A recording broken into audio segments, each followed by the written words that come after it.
Imagine que você está vivendo apenas mais um dia comum, fazendo coisas normais como qualquer pessoa normal, até que de repente você é sugado para um lugar misterioso, numa outra dimensão ou até mesmo um outro universo. Um lugar onde pessoas têm olhos amarelos e não gostam nem um pouco de ver seres terrestres por lá. São inúmeras as teorias que circundam os mistérios de Sete Além.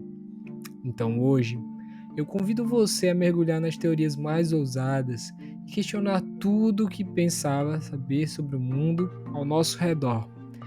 Prepare-se para uma viagem pelos multiversos e descubra as possibilidades infinitas que podem existir além do nosso próprio universo. Eu sou Pedro Henrique Canísio e seja bem-vindo ao meu mais novo podcast chamado Dois Dedos de Mistério.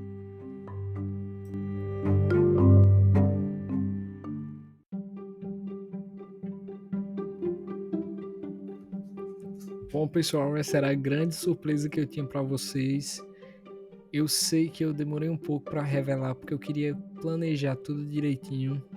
E como vocês sabem, eu sempre gostei muito de podcasts, mas eu não contei para vocês ainda que eu gosto muito mais de teorias da conspiração, creepypasta, cultura, essa parada dark da cultura pop, lendas urbanas, tudo isso muito me atrai.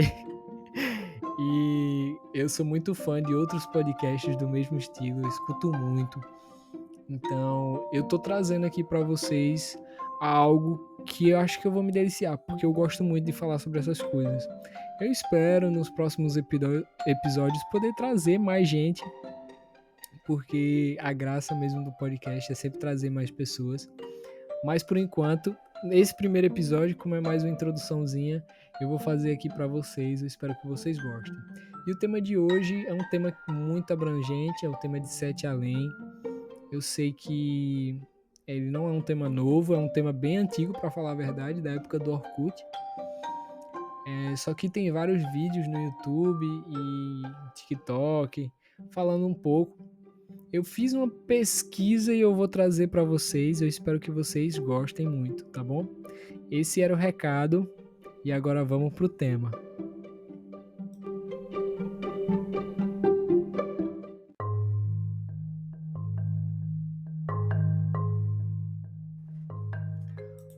Bom, pessoal, então o que seria basicamente esse Sete Além aí que acho que muitos de vocês não devem saber, quer dizer, alguns devem saber, mas outros não.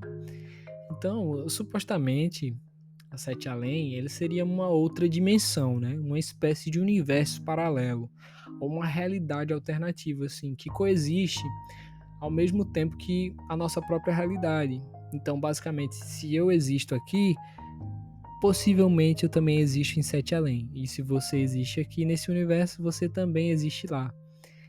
E basicamente todos nós poderíamos chegar a essa outra dimensão. O problema é que ninguém sabe direito como fazer isso, sabe?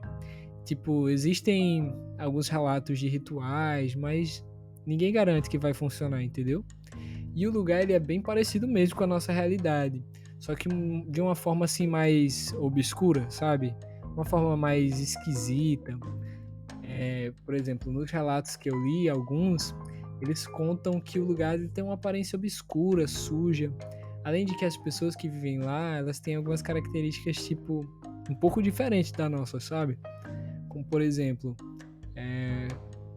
os olhos bem mais fundos e pretos. E, sabe, tipo aqueles filmes de terror? Além disso, existem relatos de que as pessoas lá também podem ter olhos amarelados e de que o tempo lá não funcionaria igualmente ao nosso tempo. Tipo, o tempo lá seria algo mais rápido. Enquanto aqui passam segundos, lá meio que passaria dias, horas, meses. E isso é impressionante.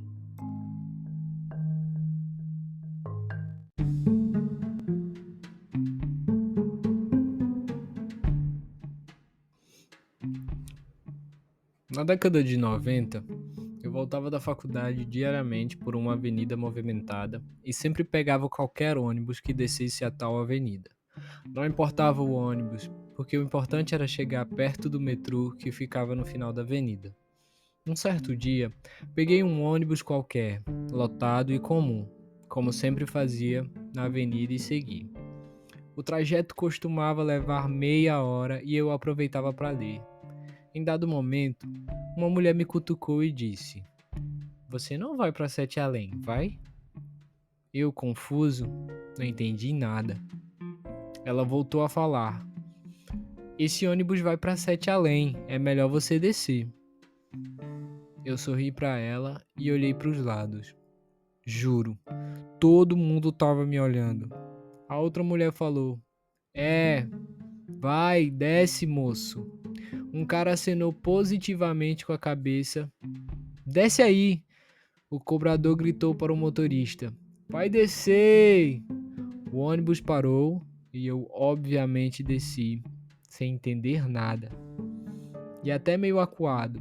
Faltavam alguns quarteirões para o metrô e eu tive de andar. O ônibus, aparentemente idêntico aos demais, virou à direita em uma rua estreita e subiu uma ladeira de paralelepípedos. Um trajeto estranho. Nunca mais encontrei aquelas pessoas ou presenciei esse comportamento estranho num ônibus daquela avenida. Na época do Orkut, montei uma comunidade sobre o tema, mas sem dar detalhes para não influenciar. Queria ver se meu delírio fazia sentido. 2 dúzias de pessoas do país todo contaram histórias muito parecidas.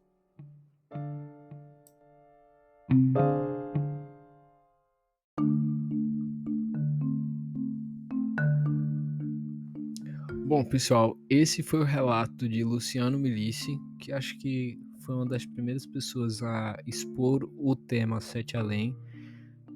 Da época do Orkut ainda, então é uma coisa mais bem muito antiga. Tipo, aconteceu quando ele ainda estava na faculdade, só que ele só veio postar numa comunidade no Orkut muito tempo depois, e ele até falou que achou estranho porque muitas pessoas elas começaram a responder e a querer fazer parte da comunidade também. E aí, depois disso, outras pessoas contaram seus depoimentos na comunidade de relatos de coisas que aconteceram com elas, que fizeram levar elas a Sete Além.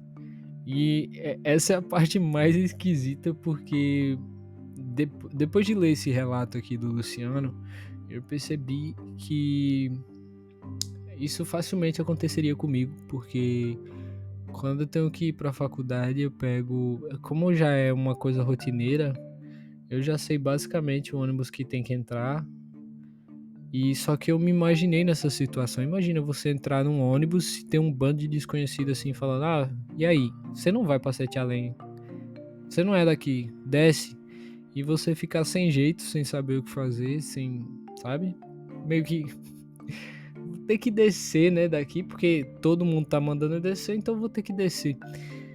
E o mais estranho pra mim desse relato dele é o fato do ônibus, porque eu li em outras entrevistas que ele deu, ele disse que o ônibus era simplesmente do mesmo jeito dos ônibus que ele sempre pegava. Por exemplo, coisas como o fato de ter um cobrador. Ônibus empresariais não têm cobradores. O fato de ter uma linha, de estar passando em linha ali, tipo, né? Onde os ônibus da cidade passam normalmente. Só que o mais estranho é que ele desceu em uma rua estreita, então, ou seja, ele era um ônibus normal, só que ele foi para outra rua. Ele não seguiu direto. Isso é mais estranho. Então, o Luciano, ele falou e ele jura que isso realmente aconteceu. Eu não vou desmentir, até porque eu acredito, cara, eu acredito muito que isso pode ter acontecido. Eu acho o relato dele bem fiel e acho que facilmente aconteceria comigo. Inclusive, teve uma vez que eu tava escutando sobre esse relato e eu tava voltando da faculdade no ônibus. E já era perto das 6 horas, assim, tava bem escuro. E eu me imaginei, poxa, imagina eu ter que, sabe, de repente parar em Sete Além, que loucura. Então eu gosto muito desse relato.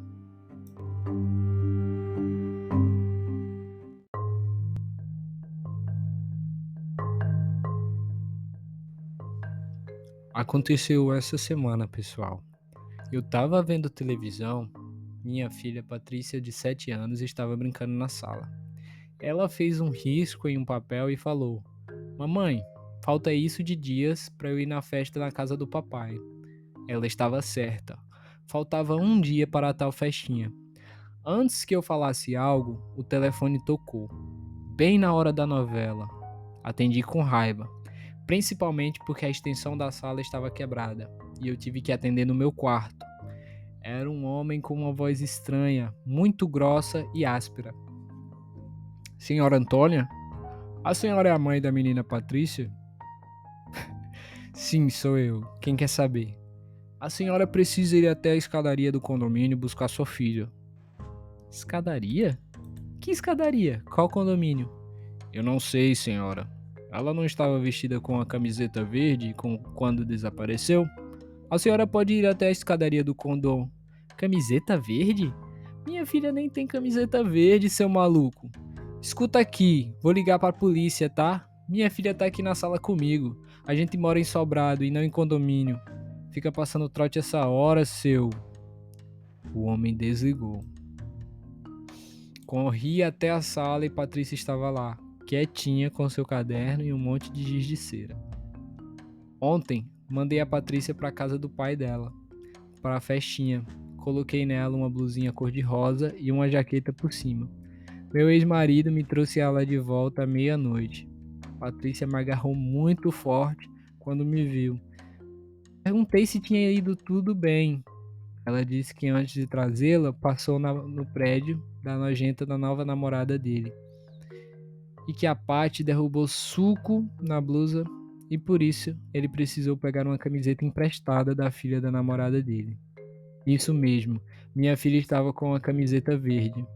Quis saber se tinha acontecido algo de estranho além disso. Ele respondeu que não. Falei que Patrícia saiu da festinha toda feliz, mas que na volta ficou estranha e séria. Realmente, minha filha estava muito esquisita. Quando ele foi embora, tentei conversar com a Paty, mas ela não se abriu de início. Insisti muito e ela contou que quando desceu as escadas do prédio da namorada, na frente do seu pai, ela se perdeu e foi parar em outro prédio, chamado Sete Além. Ela disse que ficou chorando alto e chamando pelo pai, até que um homem bonzinho com olhos amarelos pegou ela e levou para casa dele. Credo, filho, que história maluca é essa? Você não se perdeu do seu pai, não. Ele te trouxe. Tá tudo bem, falei com a nuca gelada. O homem bonzinho com olho amarelo telefonou pra cá, mamãe, mas você disse que pra ele que ia chamar a polícia e que eu tava aqui com você. E ele desligou. Depois, ele me mandou descer as escadas do prédio de novo e o papai me encontrou. Somente agora há pouco, antes de eu entrar no Orkut, é que minha filha veio me mostrar uma folha de papel com 7 riscos. Perguntei o que era aquilo, e ela falou: Foi isso de dia que eu fiquei na casa do homem, longe de você, mamãe. Não sei o que dizer.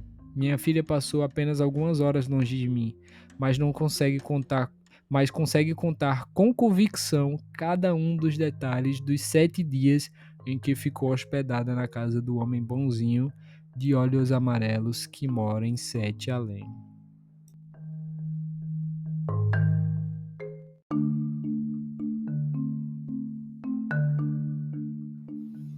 Esse eu acho que é um dos meus relatos favoritos de Sete Além, porque se ele realmente aconteceu, ou se não tiver acontecido, quem escreveu, assim, tava inspirado pra caramba.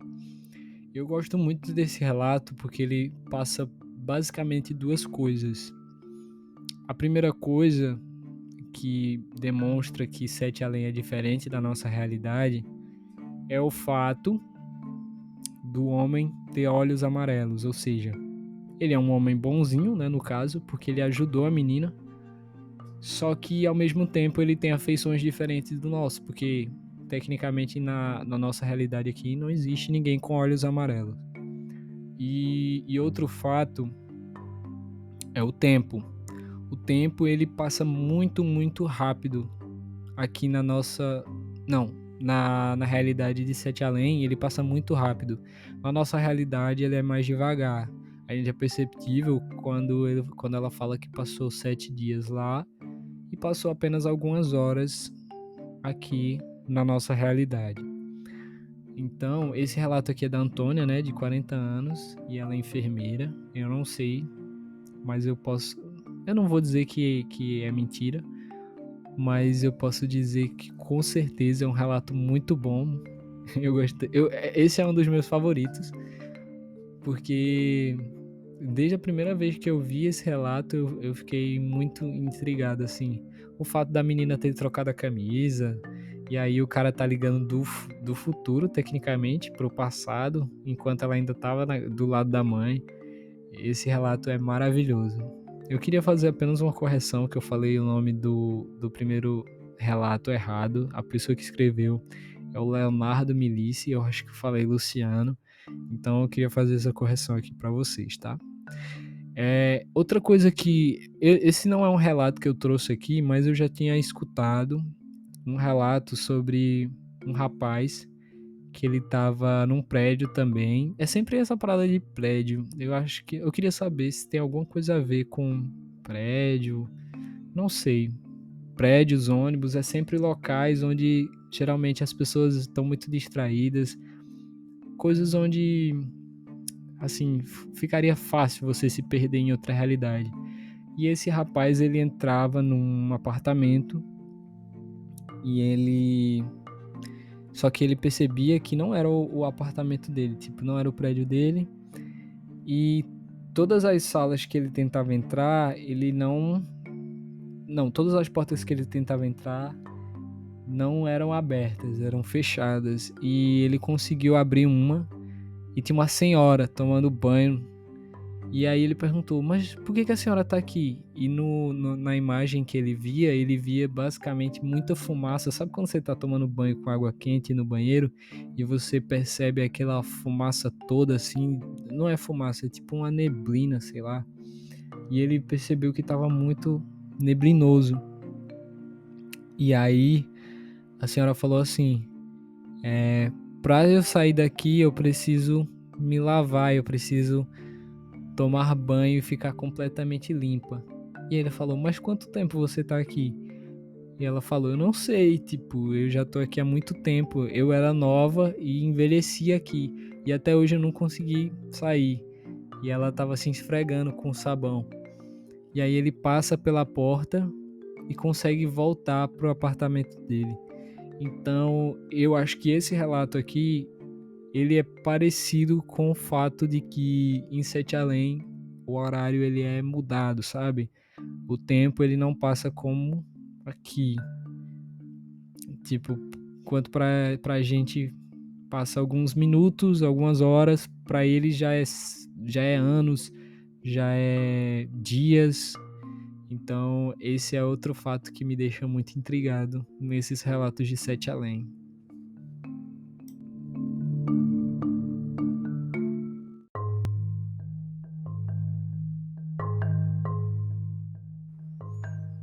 Meu nome é Marcos, sou morador do bairro de Saúde, em São Paulo.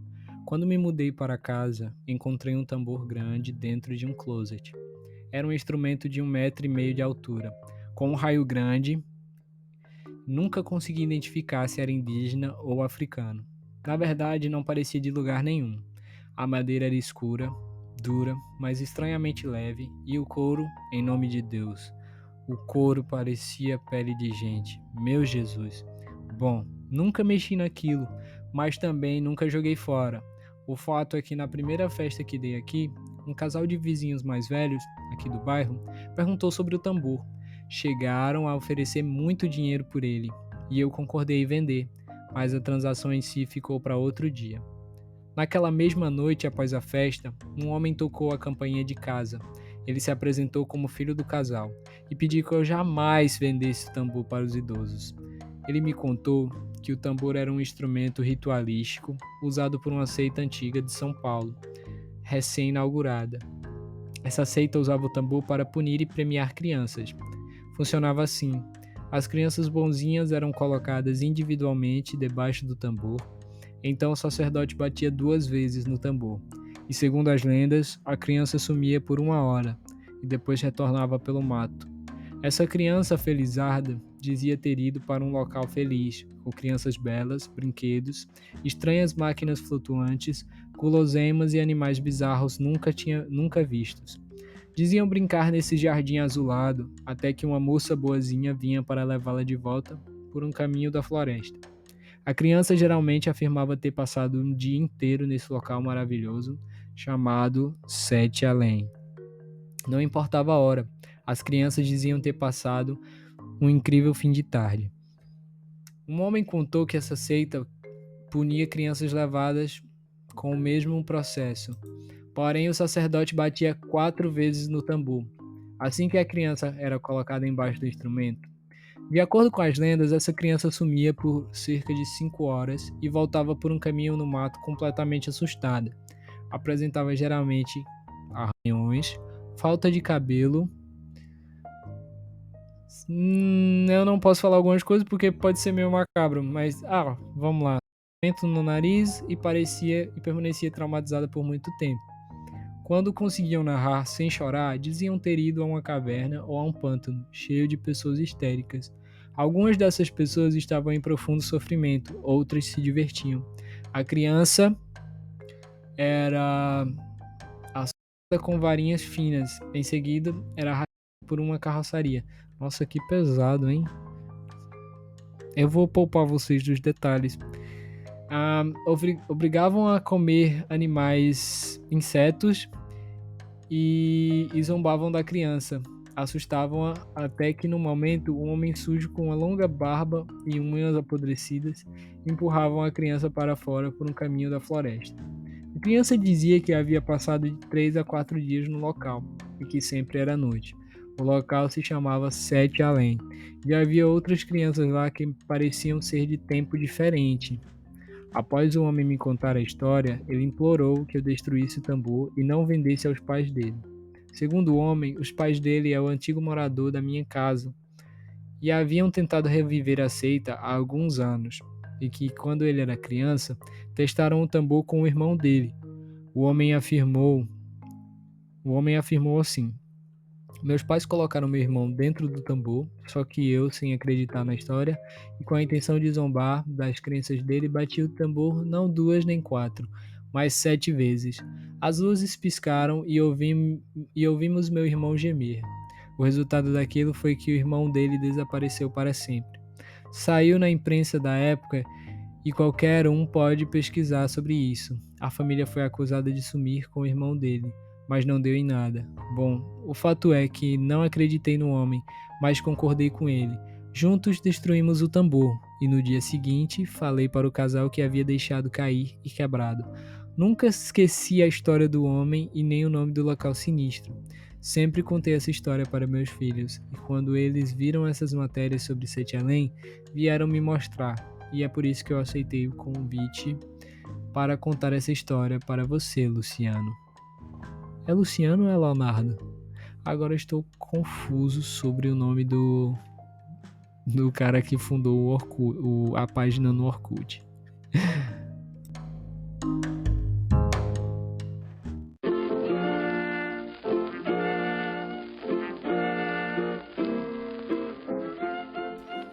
Bom, pessoal, esse relato aqui, ele é um dos relatos assim que eu menos gosto. Por ter essa parada mais de ritualística, assim, de ter, tem um tambor e a gente não sabe se ele é africano, se ele é indígena, então é sempre essa parada meio, sabe, relacionada a religiões de matriz africana ou indígena. Eu acho que é uma coisa meio batida já, meio clichê, mas se for verdade, eu realmente não posso discordar. E outra coisa que esse relato ele nos passa, ele confirma essa parada do tempo, né? E fala que tem crianças de diferentes locais. E eu fiquei pensando, poxa, que interessante, né? O que essas crianças fizeram pra estar lá? E aí, eu li numa revista não, num site, sobre como pessoas de lá de Sete Além, elas encomendam pessoas daqui. Aí eu fiquei pensando, como que a gente faz pra chegar lá? Eu sei que tem o ritual e tal, ou então do nada você cai ali e, né, chegou em Sete Além. Então, é basicamente assim, existem esses dois jeitos, né? E a primeira forma é tipo, uma pessoa te encomenda, então, tecnicamente, tudo que existe no nosso mundo também existiria em Sete Além. E assim como as pessoas, assim como eu e você. Então, se alguém de lá, ele conhece a sua versão de lá e teria que encomendar a sua versão daqui, basicamente seria para suprir aquele lugar. Ou seja, se você faz falta em lá, teria que tecnicamente encomendar você daqui para ir para lá. E seria isso, né? Faria uma troca. E, por exemplo, ao chegar ao local, no caso que tenha te encomendado, você vai agir normalmente como se você fosse de fato pertencente àquele lugar, como se tivesse vivido toda a sua vida naquela realidade. Tudo seguirá normalmente, só que será um cotidiano totalmente macabro para você. A segunda maneira seria como uma espécie de ritual que precisa ser feita dentro de um elevador. Pegue um elevador completamente sozinho, vá para o quarto andar, logo em seguida vá para o segundo, depois ao sexto e ao décimo. Exatamente nessa ordem, o ritual será quebrado caso durante o processo alguém entre no elevador. Eu acho muito estranho essa parada de ritual, gente. Eu não acho que. Não vai nessa, não. Experimenta ficar, sei lá, entrar num ônibus e parar em Sete Além, tá? Não vai nessa parada, não, que eu acho meio bobagem. E como que a gente faria para sair de lá, né? E algumas pessoas afirmam que, tipo, você teria que matar a pessoa que te encomendou ou refazer todo o processo que te fez chegar lá. Então, se você entrou no ônibus, vai voltando para o mesmo lugar, até chegar num ponto que você retornaria tecnicamente para a nossa realidade. Eu acho assim que Sete Além é uma parada que daria muito bem assim um curta-metragem, sabe? Tipo, imagina você pegar e reunir todos esses contos e fazer um curta-metragem com efeitos assim especiais. Eu acho que ficaria muito legal. Eu tenho muito essa ideia de poder um dia gravar com esses relatos, fazer roteiro. Só que tecnicamente teria que ter a permissão do Leonardo, que também é Luciano, que eu não sei muito bem. Mas é isso. Eu acho que foi um erro no portal onde eu peguei esses contos, que aí eles colocaram dois nomes diferentes. Então, o que você achou desse episódio? O que você achou? Você acredita em Sete Além? Você gostaria de visitar Sete Além? Né? O que pode ser feito? Eu acho que essa teoria ela só cresce porque sempre tem mais e mais pessoas escrevendo, mais relatos. Alguns são reais, outros não. Eu acho que, tipo esse do Luciano, que foi o cara que criou o Orkut, eu tenho certeza que foi real, porque já vi em alguns vídeos que ele fala com todas as letras, olha, eu vivi isso, eu não tô mentindo. Realmente aconteceu comigo. Então, acredito que seja assim real, tá? Esse foi o episódio de hoje, galera. Eu queria pedir para você me seguir nas redes sociais. Eu tô em todas as redes, tá bom? Instagram, TikTok, Twitter, tudo. Beleza? Muito obrigado se você escutou até aqui. E é isso. Deixe sua sugestão. Você pode ir lá no meu Instagram e deixar sua sugestão para o próximo tema lá, tá bom? Eu vou estar aqui sempre falando sobre essas coisas dark que eu gosto muito. E muito obrigado. Um beijo grande. E a gente se vê no próximo mistério.